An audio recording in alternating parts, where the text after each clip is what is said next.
maa ngi nuyu mbooloo mi ku ne ak sa tur ak sa sant di sant di gërëm suñu président Mamadou Racine Sy si coono bi mu daj tey si diggante yoonu Dakar ba egg si Thiès ñëw seet si ñu léegi nag président Thiès mu ngi nii yaa ngi nii madame Guèye di sama jigéen ba nga xam ni du tey di jaabante diggante Thiès ak Dakar sillonné na région de Thiès yëpp chaque jour ñoo ngay liggéey ak moom du tay du sonn ma ngi sa disposition militants yi nekk Thiès mouvement Alsar président ñoo ngi lay sant di la gërëm di ñaan mébét bi nga am si réew mi yal na ko yàlla eggale di ñaan li nga mébét si askanu Sénégal yal na la si yàlla jàppale ba nga am si lu raw sa njort waaw te Thiès nag président da ngay xam lenn si Thiès bu dee politique am na xorom Thiès mooy xorom si kon nag tey tàmbale nga fu jara tàmbalee te ñun mouvement Alsar yi nekk Thiès muy man di Massamba di Pape Maguette Dieye benn luñu waaw te fas naa yéene aussi que ni lu ñuy liggéey aussi ñun ñett ñu bokk ko defandoo ko xàccandoo dóorandoo mooy doole fas a gis fépp fu ñu gis doomaanu Thiès ñu mën a takk bum si baatam ñëw indi si Alsar daanu ko indi liggéey ak moom si jàmm ak salaam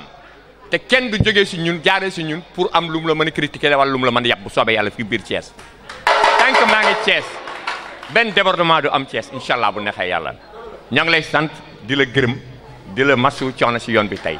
di gërëm Papis lii mon frère Pape ñoo dëkk Podor mu ak moom sama doomu ndey la sama xarit la vraiment moom it yàqul dara si Alsar dafa rafetal lépp.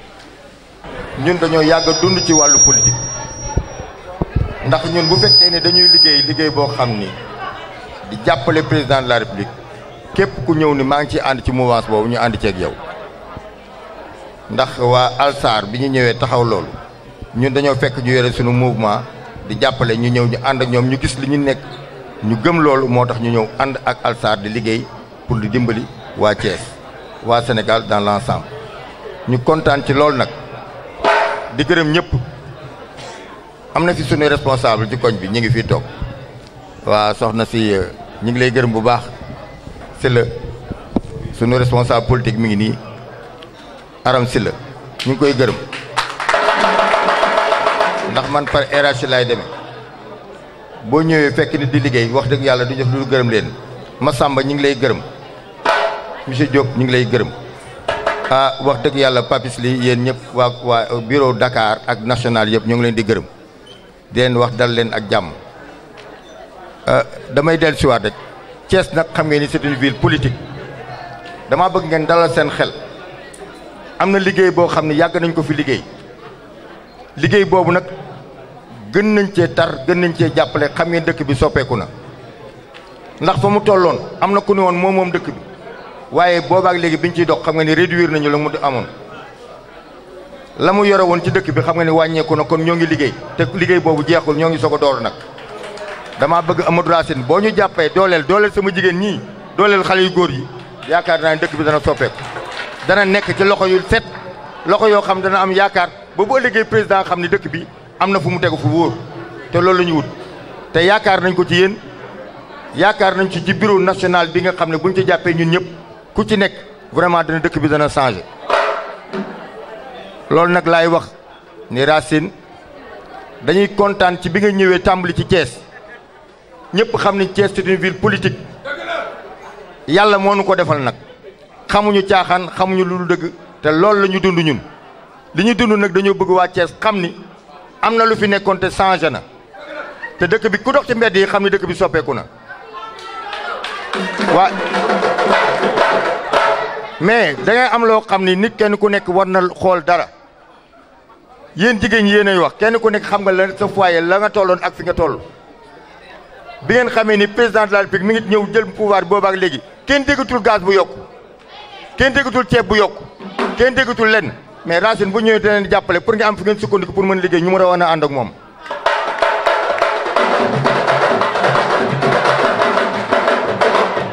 moo tax nag loolu moo dalal suñu xel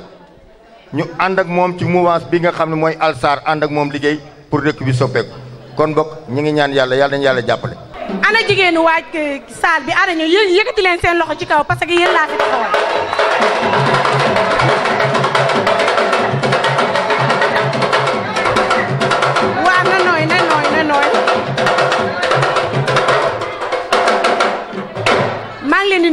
ñëpp di leen di gërëm di leen di sant particulièrement suñu président xam nañ ne yoon bi xat na mais dag ne rek tey waa Thiès ñoo la ñor Thiès ngay ñëw Thiès ngay seet si tey waa Thiès aussi toog di lay teete parce que ñun tamit yow yaa ñu fi teg ñun yow lañ fi nekkal aussi parce que waa salle bi ñu ngi nii 15 heures lañ leen joxoon rendez-vous mais depuis 14h30 ñoom ñu ngi fi ñu ngi leen di baalu àq aussi bu baax a baax ci tardement bi embouteillage dafa amoon yoon bi moo xatoon ñu ngi leen di baalu àq bu baax parce que yéen ñi yàgg ngeen fi te yéen ñëpp aussi ay borom kër ngeen ñu ngi baalu àq bu baax a baax ci yéen suñu yaay yi suñu tante yéen ñëpp aussi ñu ngi baalu àq ngeen baal ñu ko xam naa comme seen président moo leen ñor te comme ñëw na aussi xam naa di ngeen kontaan jeex na président man nag maa ngi tudd Adja Dia man maa fi représenté groupement femme Alsar yi Thiès bu Thiès leader yi femme groupement jigéen ñi nga xam ne ñu ngi Thiès liggéey rek moo leen ñor ñoom dañ ne rek dañuy liggéey moo leen ñor fekk si la ci yow aussi li ngay def ñoom tamit ñu ne ak président Mamadou Racine Sy comme moom dafa gëm kuy liggéey ñun tamit soo ñu woowee dinañ ci sawar bu baax a baax dinañ bàyyi suñu yitte dinañ ñëw parce que fii nii am na ay femmes yu bëri dañu tëj seen i place depuis ce matin liggéeyuñu dañuy ñëw parce que dañ nañu Mamadou Racine Sy jaral nañu ko am na ñoo xam ne aussi chaque jour que jëfee dañuy dem ci tool yi di jënd ay salade ay légumes di koy ñëw di jaay ma ne leen ngeen baal ma ko mais journée bi dama bëgg ngeen may ma ko spécialement pour suñu président ñoom aussi ñu nangul ma ko ñoom it ñu ne ma loolu yëpp amul benn problème parce que comme suñu président liggéey la gëm ñun tamit liggéey la ñuy gëm dañ ciy ànd ak yow GIE yi ñu ngi fii am na ñi nga xam ne aussi ñu ngi nii dañuy jaay ay mango am na ñi nga xam ne xam ne liggéey du tuuti aussi te ba ku nekk bu xeeb sa bopp parce que liggéey rek a am solo liggéey rek moo am solo man mii di waxanteeg yéen maa ngi nii traiteur laa dama yore sama entreprise tuddee ko Colis Service traiteur nekk carrière bii mais damay def lu nekk damay defar neem damay togg ku ma fekk damay simmeeku teg samay mbana di koy togg ay ceeb kon nag ngeen war a xam ne yéen ñi ñëpp benn liggéey tuutiwul ngeen gën a góorgóorlu maa ngi leen di ñaax aussi yéen ñëpp président dina leen fekk ci seen i bëgg-bëgg yéen ñëpp aussi seen i bëgg-bëgg wax ngeen ma ko seen i bëgg-bëgg xam naa ko yéen ñëpp loolu tax ngeen bàyyi fi seen yitte aussi ñu ngi leen di gërëm ci loolu di leen di sant bu baax a baax. C'est pas la première fois ñu fiy ñëw ñëwoon nañ fi déjà au mois de juin seet si doyen Pape Maguette Dieye bi nga xamante ni defoon mobilisation bu jéggi dayoo CDEPS bu Thiès ñu jóge fa également dem ba quartier doyen Lamine Diop seet si ko mook ay nitam fekk leen fa saafonteeg ñoom waxtaan ak ñoom donc di leen sant di leen gërëm sant également gërëm Massamba Saldia donc tey ku ne Alsar Thiès di nga gis Lamine Diop comme point focal di nga gis Massamba Saldia di nga gis Pape Maguette Dieye et je sais que déjà tey buñ fi ñëwee population Thiès gis responsable yi doon ay nit ñi nga xamante ni di jéem a représenter Alsar fii ci dëkk bi donc li nga xamante ni lu dal xel la d'autant plus que bi ñu ñëwee également dugg ci salle bi parce que liggéey bu nekk boo gis bu amul jigéen du dem bu agul également jeune du dem te ku dugg ci salle bi gis jigéen ñi gis jeunes yi sa xel dina dal bu baax a baax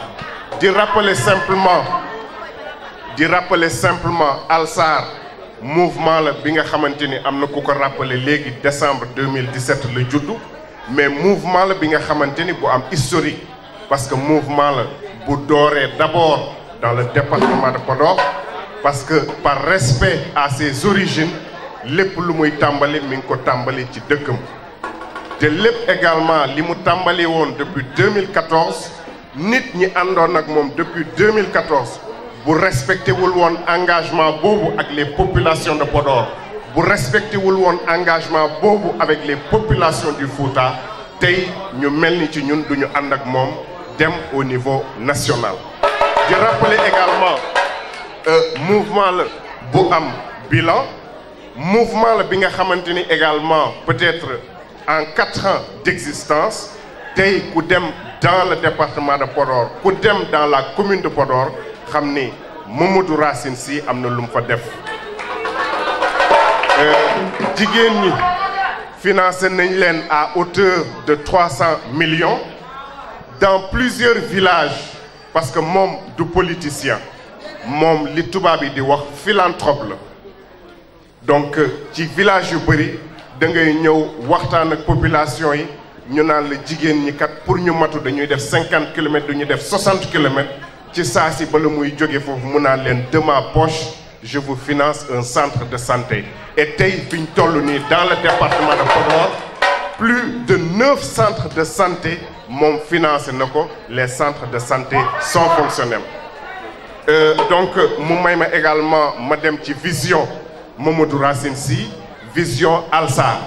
di rappeler tout de suite du politicien acteur de développement la raison pour laquelle mu ni Sénégal gii li ko yàq léegi mooy politique politicienne li ko yàq léegi mooy tout le temps da ngay gis nit ñi nga xamante ni dañuy ñëw naan la jàppale ma bëgg naa jël dëkk bi jàppale ma bëgg naa defar dëkk bi boo leen jàppee ñu yéeg ba cappaandaw ba ñu fàtte li ñu def raison pour laquelle ku ne Mamadou Racine Sy rek xam na ni ku ko xamul it dégg nga ko ku ne Mamadou Racine Sy xam ni deful politique pour am tur yàlla may na ko deful politique pour am poste yàlla am na lu mu ko ci dénk deful politique également pour am alal yàlla am na lu mu ko ci dénk mu naan li ma yëkkati ci def politique mooy jàppale population yi travailler dans un mieux-être des populations sénégalaises ba nga xamante ni plan Sénégal programme Sénégal émergent bi ñu dëgmal ñu def ci sunu kéemtalaay kattan ba émergence bi ñu sopp émergence bi ñu bëgg ñu mën ko am donc Alsar doon mouvement bi nga xamante ni mi ngi jàppale jeunes yi mi ngi jàppale jigéen ñi ci wàllum projet structurant parce que nee nañu maye jën baax na waaye ñu jàngale nu ñuy nappee moo gën donc ñi ngi déjà liggéey lu bari ci loolu ci jeunesse ci femme di def également ay jéego yu bari ci éducation ci formation ak ci insertion de l'emploi donc moom noonu li nga xamante ni simplement ñu toll tey ci visite bi nga xamante ni prise de contact la ak population yi Thiès parce que sunu ay points focaux sunu ay responsables ñu ngi organiser ay réunions ñu ngi massifier ñu ngi sensibiliser donc occasion la bi nga xamante ni mu permettre leader bi ñëw jàkkaarloog militants yi jàkkaarloog sympathisants yi nit ñi xam ko mu xamanteeg ñoom mu saafonteeg ñoom donc mu doon simplement visite bi nga xamante ni prise de contact la fi may daanelee simplement mooy sunu objectif également à court terme mooy di travailler à la réélection du président Macky Sall. mu leer également mu leer un tout petit peu ci bopp nit ñi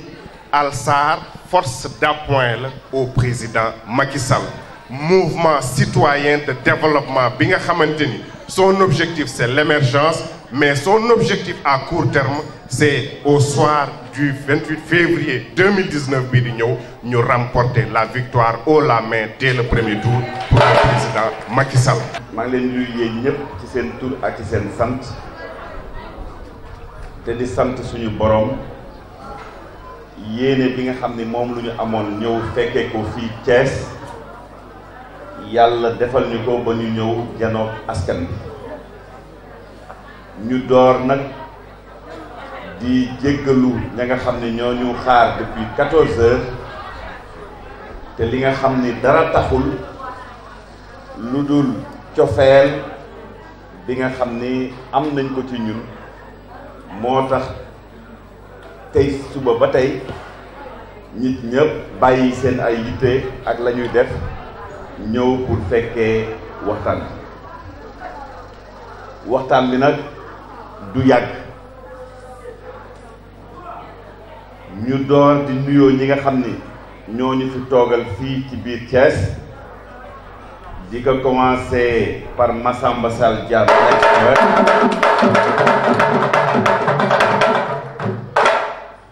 El Hadj Maguette Dieye mi nekk fii Trawet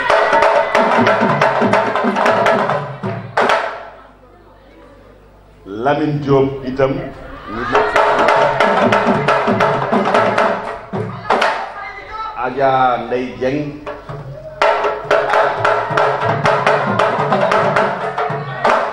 ak ñëpp ñi nga xam ni suñu ay am di jàmm lañu, suñu ay soppe lañu, suñu ay wëllëre lañu yi nga xam ni ñoom ñoo teewe fii bés bi. di nuyu itam sama maam bi nga xam ni Adja Ndiaw Ndoye yi nga xam ni ñëw na fekkee mbir mi. mag la waaye ba mu yëgee ni sa sëtam am na lu mu xewle bàyyi na lu mu def ñëw ñu ngi koy ñaanal gudd fan.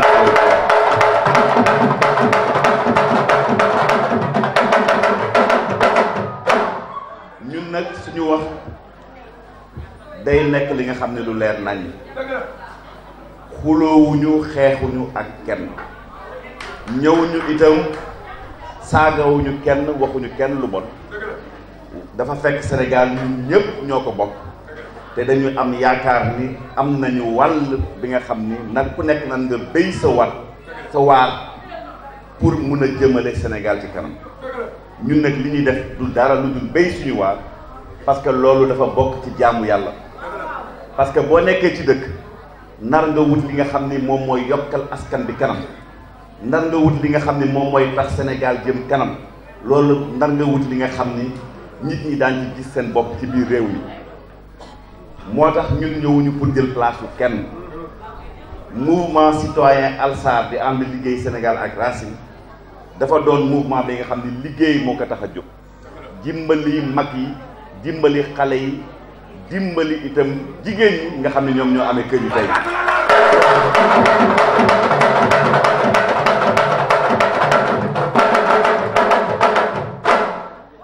wax dëgg yàlla tey jii prise de contact la prise de contact mooy lan mooy ngeen gis ma gis leen ñu fasante yéene wëllëre xool fu ñu jëm bokk fu ñu xool pour mën a jëmale Sénégal ci kanam ñu ngi ñaan suñu borom yéene bi nga xam ne moom lu ñu am Sénégal yàlla na ko yàlla mottali di nuyu itam ci xale yi kenn ki nga xam ni wax dëgg yàlla xeexkat la bokk ci ñun di Siré Gange gis nañu sa liggéey ñu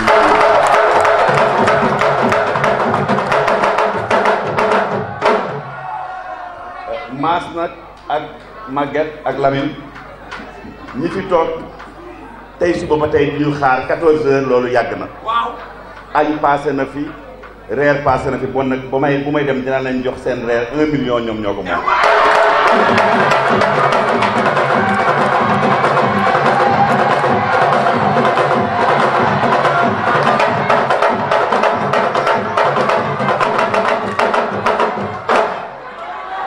parce que nag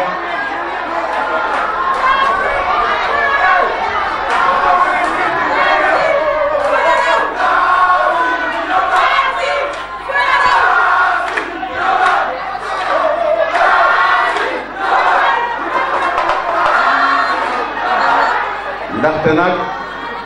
ku lay xaar 2 heures ba waxtu bi amel nga ko añ amel nga ko reer Ibrahima Sakho yow mi nga xam ni rakk nga ci man maa ngi lay nuyu bu baax a baax te taxawaay rafet na ndax jofeel ak mbokk ak deret gis nañ ko xeebuñ ko lu la war la te yaa ngi koy def kon nag la may ñaax jigéen ñi Alsar bëgg naa fuñ ko déggee ñu xam ni nit ñu xarañ ñoom nekk ci biir Alsar ñi nga xam ne liggéey moo leen tax a jóg ñu ngi sant suñu borom la nga xam ni baaxee nañu ko yàlla na ko baaxee Sénégal yëpp ñun nag bëgg nañu ñi bokk ci ñun jigéen ñi nañu gaaw a GIE yi def seen ay projet jox ñu ko ci ay fan yu néew ñu financé leen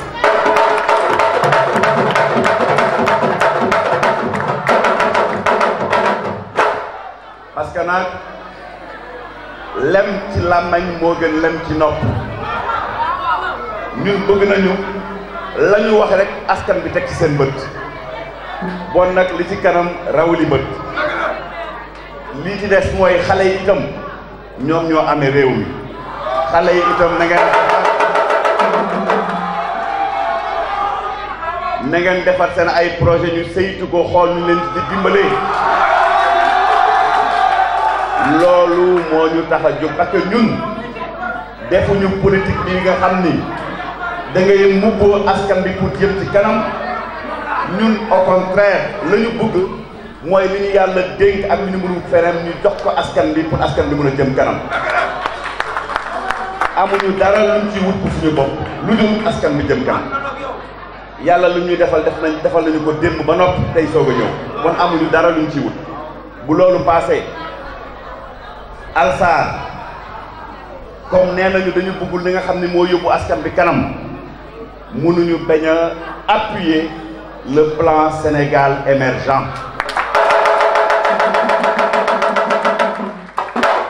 il faut dëkk boo ci nekkee da ngay ñeme féete li ñu gisagum tey moo di plan Sénégal émergent parce que ñun ci koom-koom lu ñu yëngatu gis nañu am na ay jéego yi nga xam ni def nañ ko ci réew mi loolu ku ko gisul nga xam ne nar nga dem xoolaat sa bët yi ñu changé la sa ay lunettes parce que am na jéego yu rëy yi nga xam ni def nañ ko ci dëkk bi te président Macky Sall moo ko fi def bon nag ñun Alsar nee nañu ñun topp ñu nit ndax mbirum politique déedéet ñun bu ñu ànd ak nit day fekk ñu gis ci ay jëfam ndax la muy def doy nañu wala doyul fi mu nekk nii ci li ñu gisagum ne tey jii fas yéene accompagner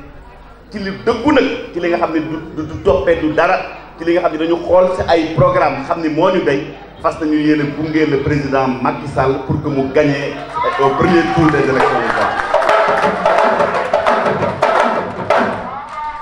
parce que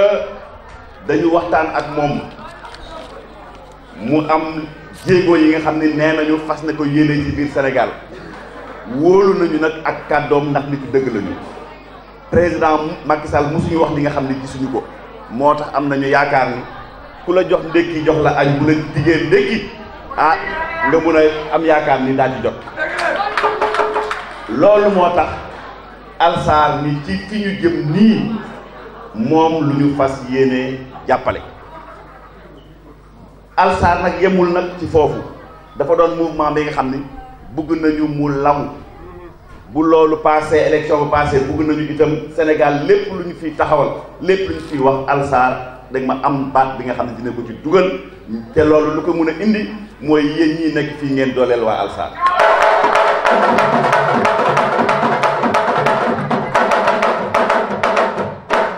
ñi fi teew ñëpp bu ma paree di jéggaluwaat taxawaay bi nga xam ni mag ñeeg ndaw yeeg xale yëpp dégg ma taxaw nañu maa ngi leen di ñaanal suñu kattanu borom yéen ñëpp yal na leen yàlla may gudd fan ak wér gu yaram maa ngi ñaan itam ñu gisee waat beneen yoon gisee bi nga xam ne dina gën a gudd lii tey jii ba ma yeewoo ma am lu ma yëg sama yaram ma ne waaye loolu mënuma tere ma dem Thiès gis ñi nga xam ne ñoo may xaar ba wax waaye dama ñëw janoot askan bi rek ma wéer ci saa si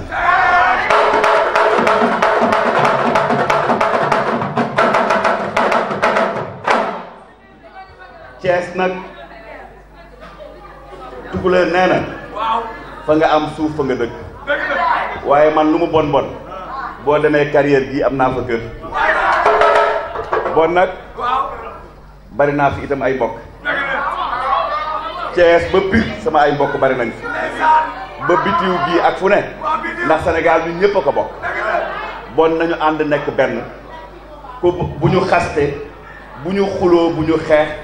lépp lu ñu def nañ ko def ci jàmm fu ñu bëgg yóbbu Sénégal yàlla dimbali ñu ba ñu yegg foofu maa ngi leen di gërëm di leen sant wasalaam. Nous nous réjouissons de l'accueil extraordinaire qui a été réservé à Thiès dans des délais très courts parce que c'est seulement hier que ça a été décidé et vous avez vu une salle archi pleine qui est là pour nous accueillir, nous nous en félicitons. Nous le devons aussi à nos points focaux, Massamba Saldia, El Hadj Maguette Dieye, Lamine Diop, Adja Dieng et tous ceux qui, avec eux, ont décidé de renforcer l'ancrage de Amitié Sénégal ak Racine dans la région de Thiès. Thiès est un symbole qui connaît la région de Thiès comme ville ouvrière. Thiès également la ville du refus. Thiès également la ville de tous les combats qui ont mené le Sénégal vers l'indépendance. Quand on se rappelle l'histoire du syndicalisme, on sait que tout est parti de la ville de Thiès. Et donc aujourd'hui, c'était normal que Alsar puisse commencer sa tournée nationale par Thiès. Bien entendu, nous avons parlé des sujets qui interpellent en ce moment le peuple sénégalais, à savoir les prochaines élections présidentielles. Nous avons dit que nous ne sommes pas un mouvement suiviste. Nous sommes un mouvement qui a discuté avec M. le Président de la République, le Président Macky Sall, qui nous a convaincus de la pertinence du plan Sénégal émergent. C'est pour ça que le mouvement Alsar a décidé de manière tout à fait indépendante, de manière tout à fait sereine, de manière tout à fait démocratique, a décidé de soutenir le président Macky Sall pour sa réélection au premier tour en février 2019. Ce choix est sans équivoque. Ce choix n'est pas un choix opportuniste. Ce choix est un choix pertinent